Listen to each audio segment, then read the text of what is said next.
Hi everyone, this is Becky Star. Welcome back to another video. This is kind of a different video because I will be giving my official review on Hollow Knight Silksong, and I managed to get it on the day it released and thankfully avoided the website crash because it was later in the day for me to do it.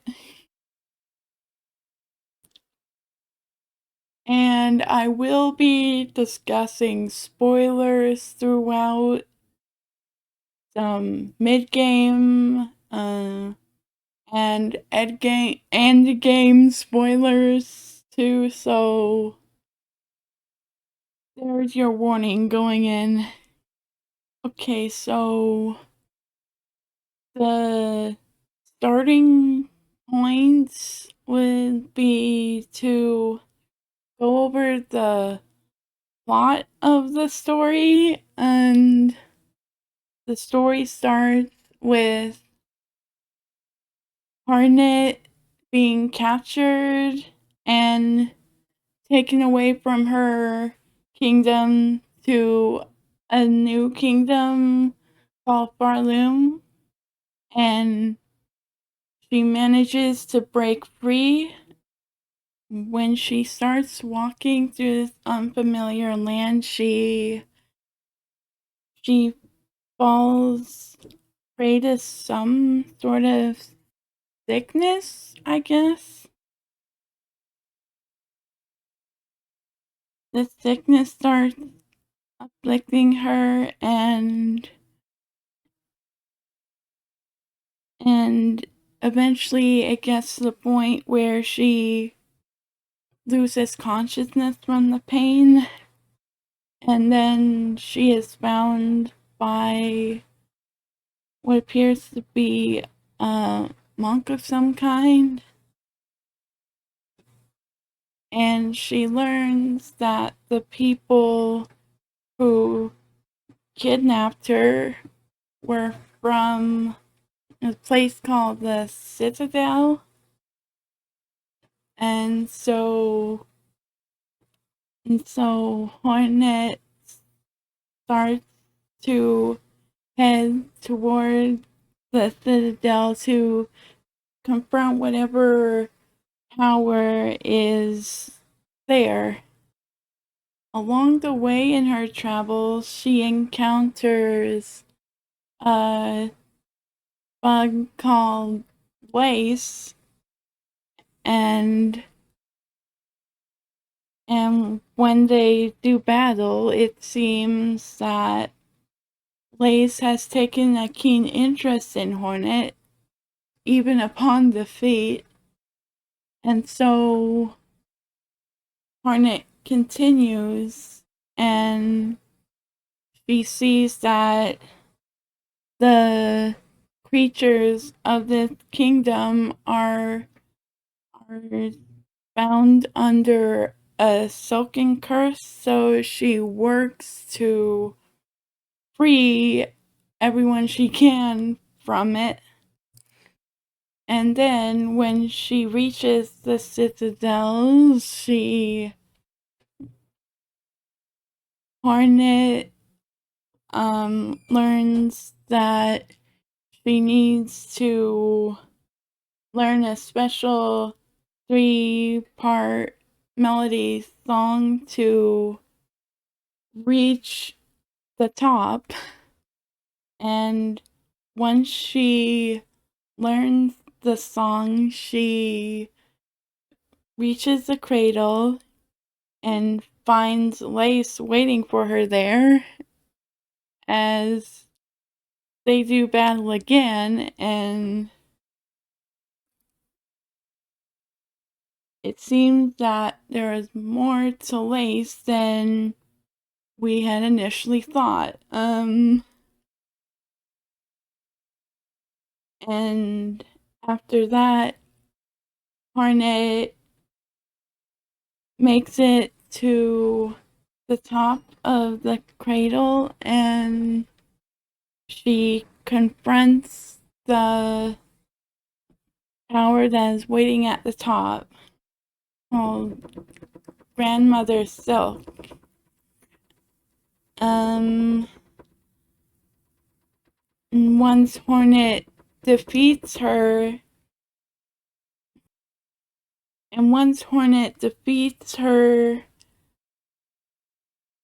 the growing desire she has to usurp her power has taken over, and then she manages to get so powerful that it traps the people even more than they were previously. And that's the default ending. But of course, there's always another option, another way for the story to end. For that to happen, you'll need to do everything in the story up to this point, in addition to unlocking the Bell home for Hornet in the town of Bellheart, and complete all the side quests on the bulletin board, and then rescue all the fleas and transport them to the final destination. And then you will unlock the special Silk and Soul quest, in which there is an option to set a special trap for Grandmother Silk to remove her and set Barloom free.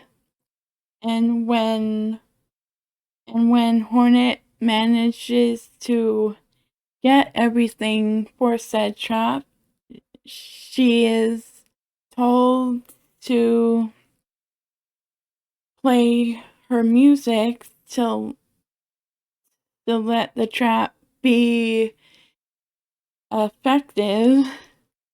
And when she does play her music upon defeating the monarch,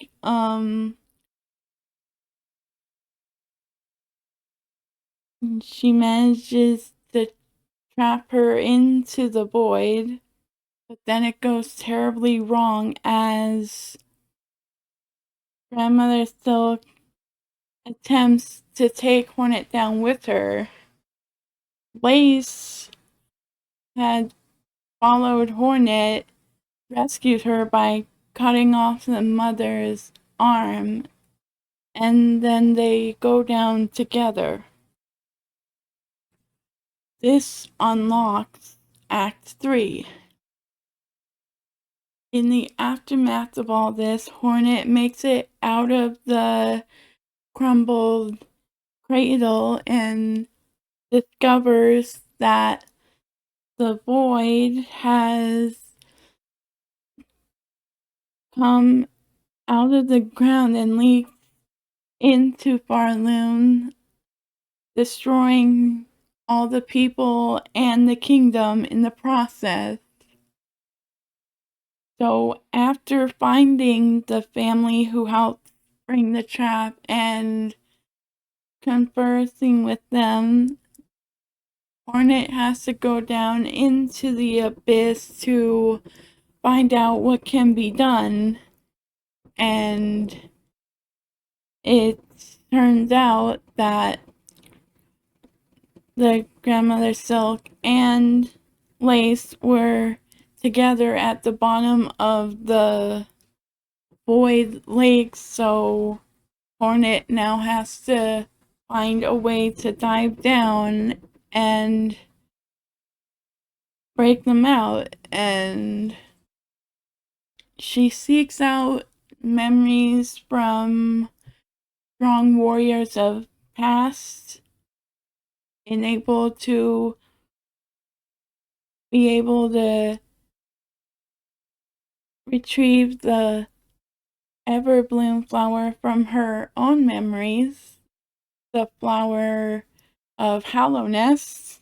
And once she obtains the flower, Hornet then returns to the abyss and dives down to the bottom of the blackened lake to free Lace from the void and free Farloom from its curse once and for all.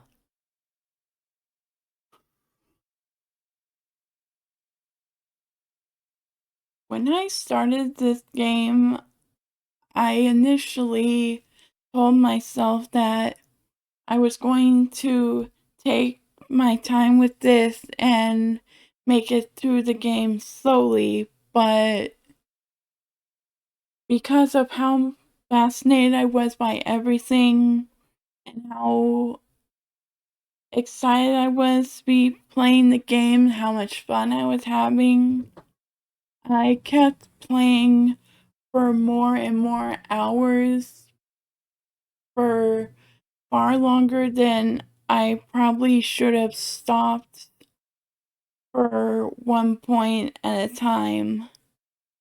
I didn't take breaks for very long because the game was so tantalizing and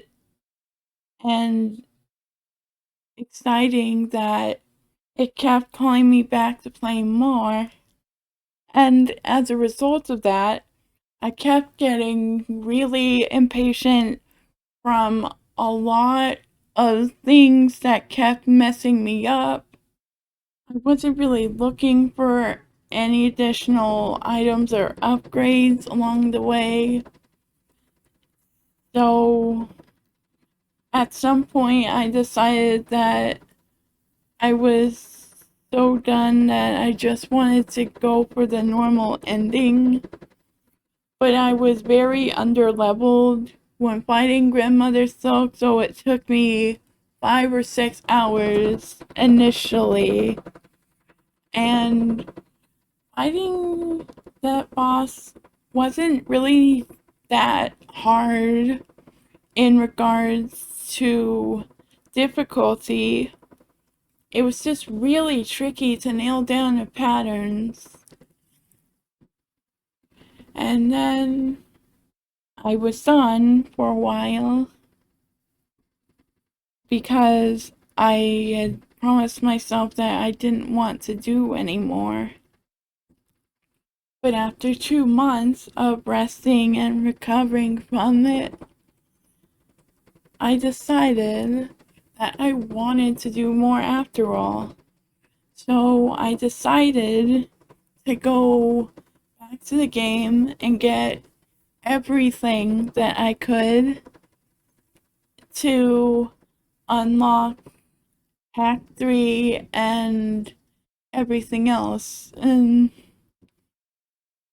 when I was about to beat the true final boss, I was at 99% completion, but then I found where the last 1% was and decided, you know what, I can do that. And so I did. So I did get 100%. There are a few things, additional things that I missed, but I didn't want to really deal with that because I had done everything that I wanted to.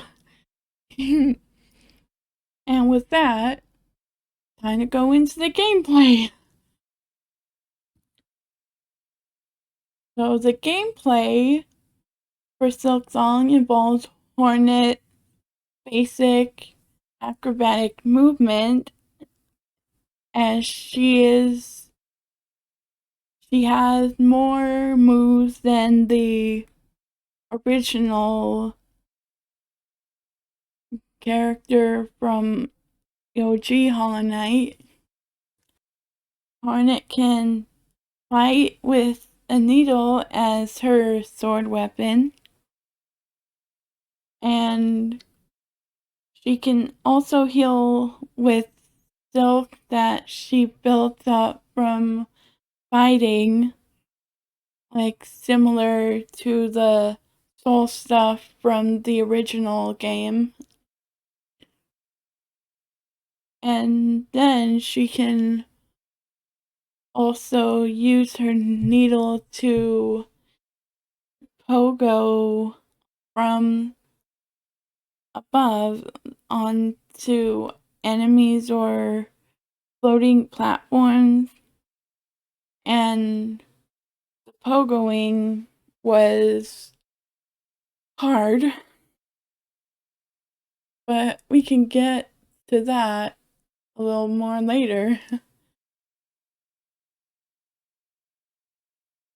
Throughout the course of the game,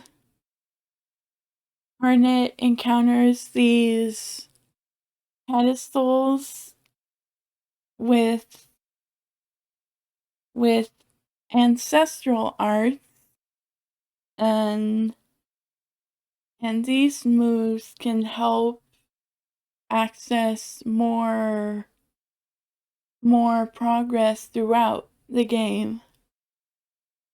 And some of these skills include Quick Step, which is the sprint and dash move, Clean Grip, which was the wall climb, Drifter's Cloak, which is the gliding ability, and then Fade Down Cloak, which is the double jump ability, Needlein, which is a violin basically. She can play music on her needle.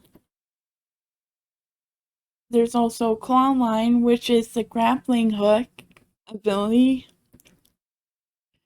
And then Silksong, which is a super high jump.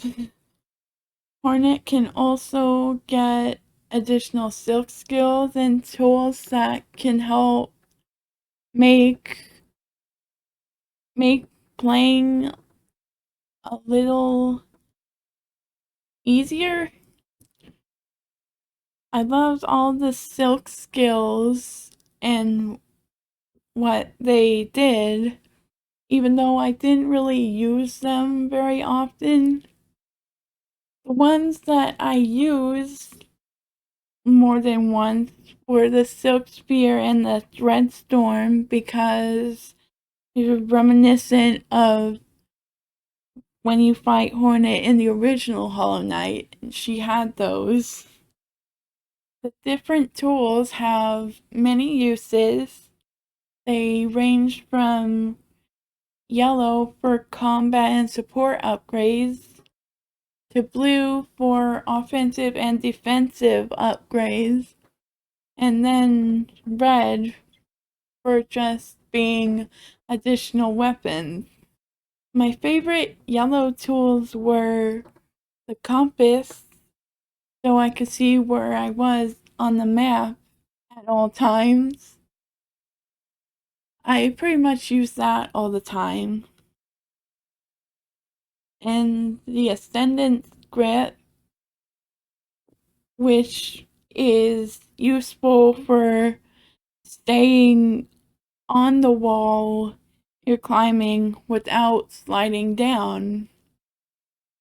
And you can move freely with it. And I pretty much use this all the time whenever I got it. And then there's a magnetic brooch so you can have the money dropped from enemies be transported to you really quickly. I use this for most of the time. Then there's the Silk Speed Anklet to sprint even faster with than your default sprint ability. I used this once for a very specific time sensitive side thing. And then there's the magnetite dice, which gives a random chance to not take damage from an enemy or a boss. This was really helpful to me in the boss fights that were very hard. And then finally there's the weighted belt to decrease the amount of recoil from taking damage. And that's somewhat helpful with how often I got hit from everything.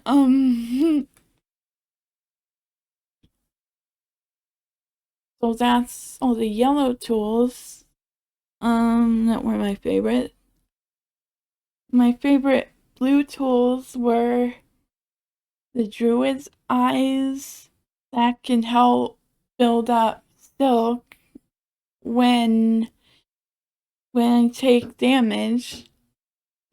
I use this a bit on the late game bosses.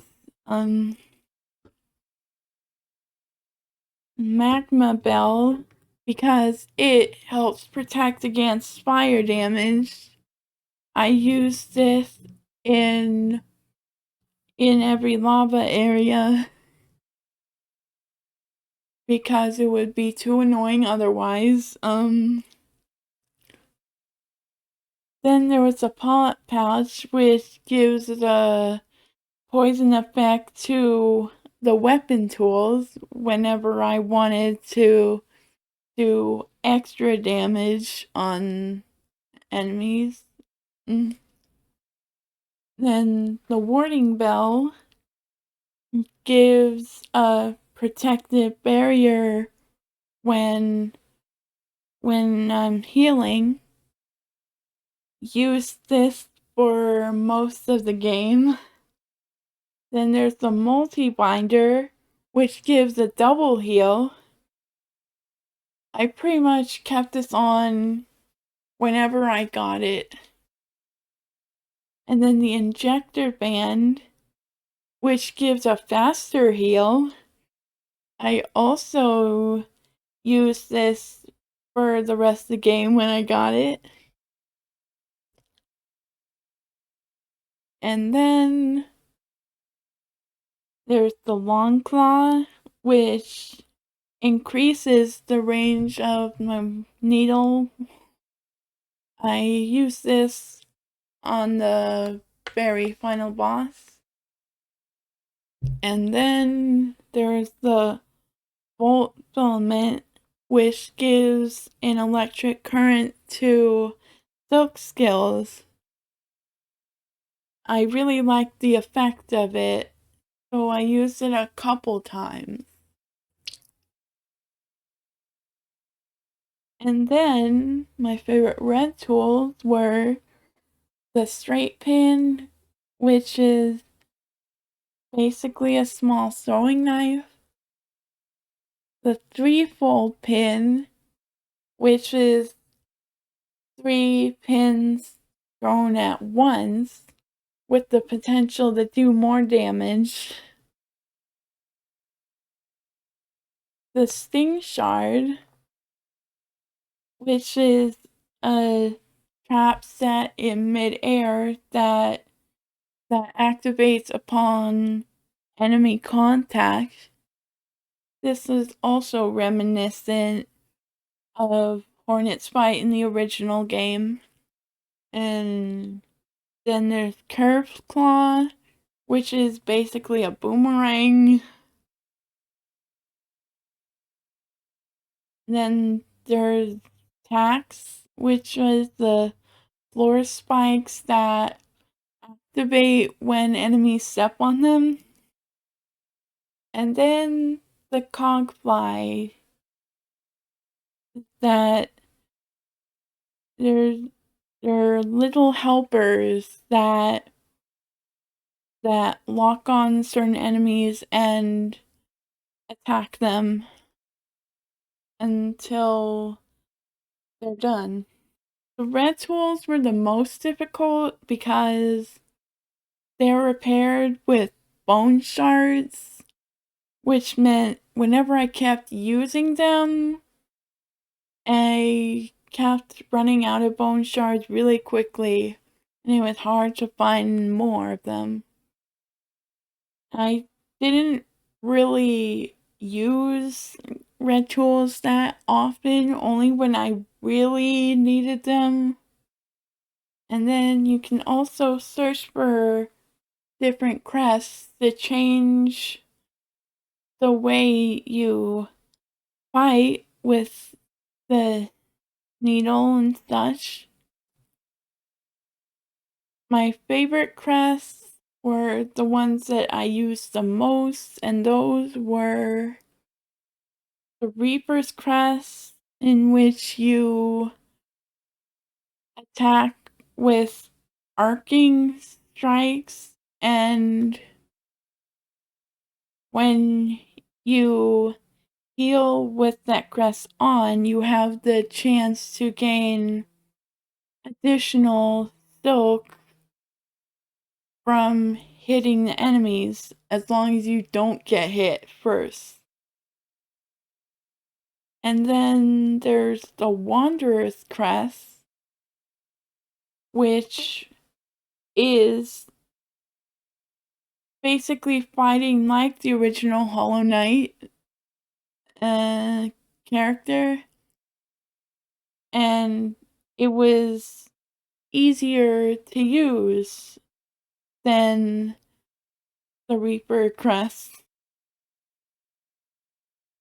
I basically switched to Wanderer's crest part ways into Act 3, and it was easier and more fun. My least favorite crests were the Beast crest and the Witch's crest because they only let you heal with the damage that you deal to enemies.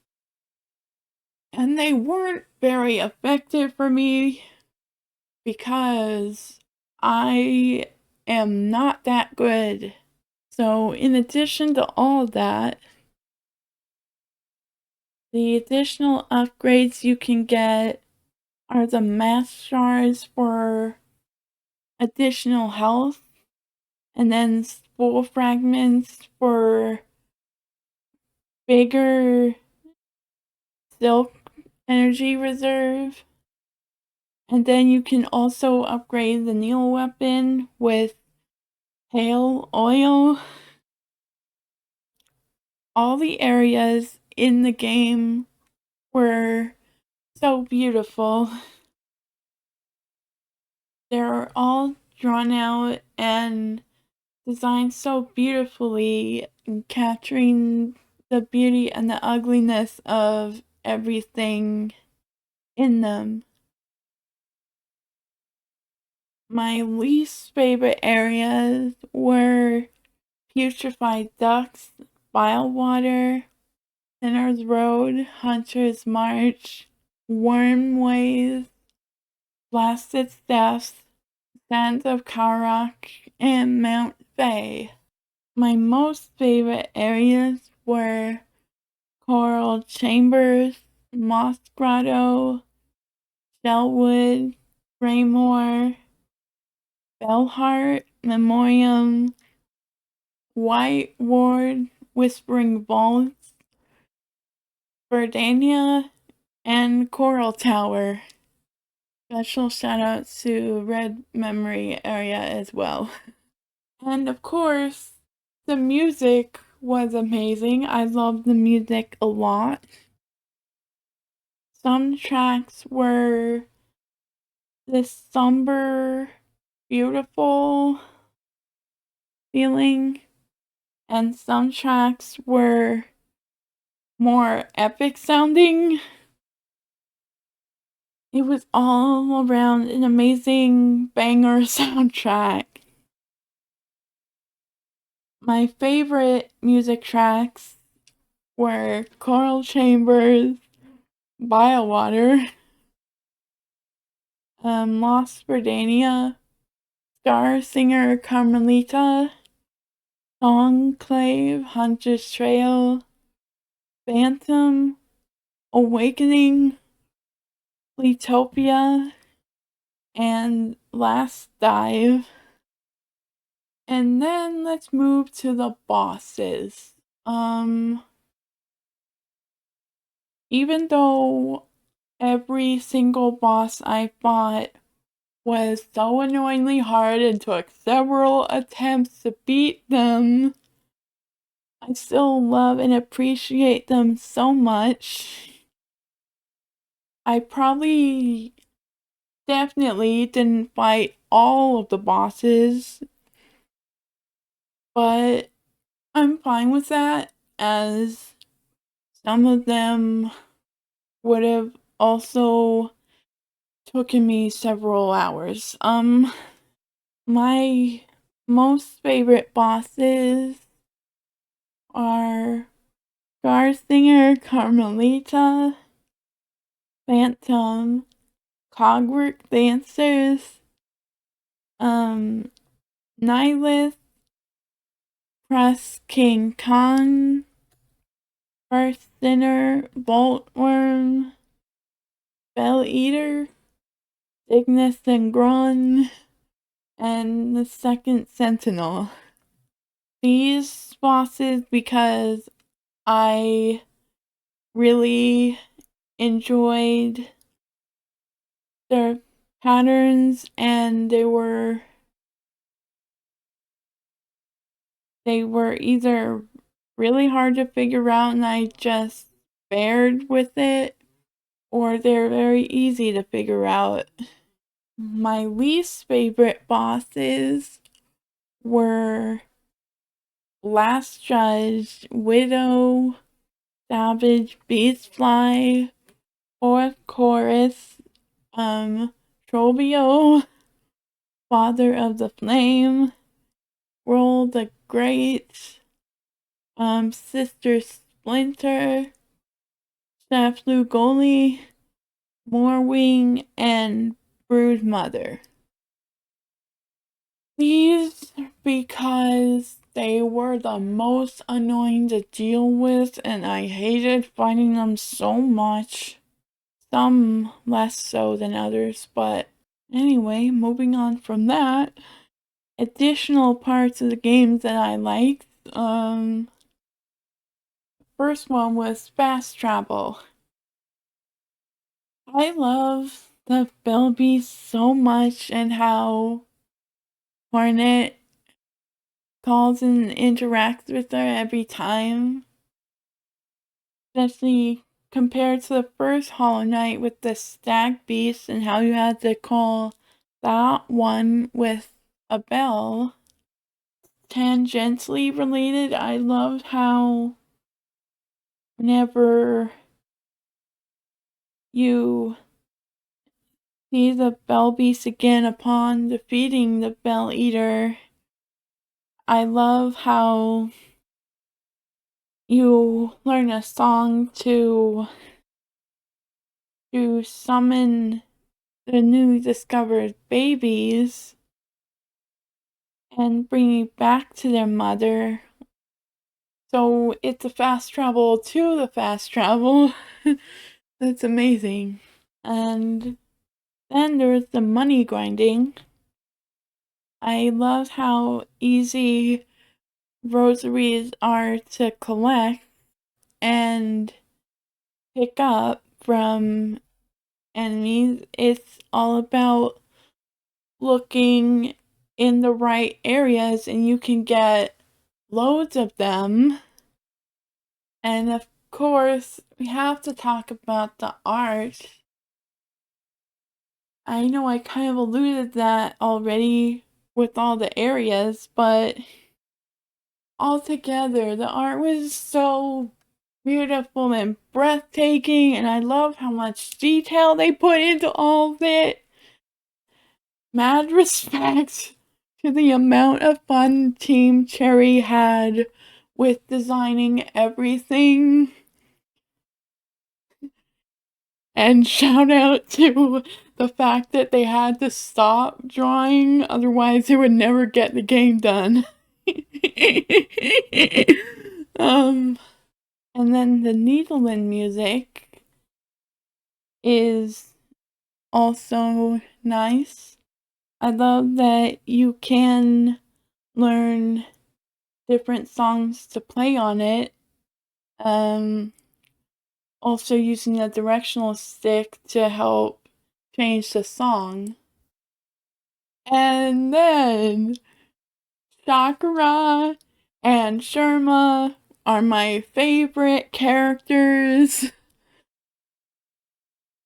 that are really amazing and precious, and oh my gosh. And Gourmand as well. He is also really awesome. There's, of course, things that I didn't like in the game. In addition to those hard bosses, pogoing off the floating platforms was really hard for such a long time because I kept missing the platform altogether or messing up the timing for it or it just didn't take the input, especially when the default hunter's crest caused the pogo to be at an angle. And that's really hard to get used to. And also, I hated falling and colliding with the hazards in the game, such as the spiky walls and floors and the lava. I kept getting more upset with them every time I kept colliding with the hazards, even when I wasn't trying to. That contributed to a lot of deaths. And speaking of death in Silksong, it is very constant when the game is so hard or you're just really bad at it. But I hate whenever I was trying to get back to the spot where I died to get all my things back. And every time I was trying to make it through the areas, but then I just got ambushed by all the different things trying to hurt me. I would keep getting absolutely floored and walled by everything. And then I'd die before I made it back to the last spot where I died. That was also a problem in the original Hollow Knight, but it was even more annoying in Silksong, I'm sorry. And then I also didn't like whenever I was trying to heal myself during a hard fight and then I would get hit and the heal would get cancelled and then all the silk in my reserve would just disappear. This also contributed to a lot of death, and the warding bell may have helped counteract the problem somewhat with its protective barrier, but I still hated having the heal get interrupted regardless, and I wish that didn't happen. Now to the minor ones. The Please minigames at the Festival of the Flea were difficult. I kept losing to them when I wasn't trying to. They took a long time to win. And then in regards to the collectible hunting, whenever I was looking for them, there was one obvious spool fragment left and one flea left that when looking through the list, I thought I had already gotten them. But then it turned out that I hadn't got them, so I had to get them to mark that off the list. So I'm more or less just bummed about the time wasted.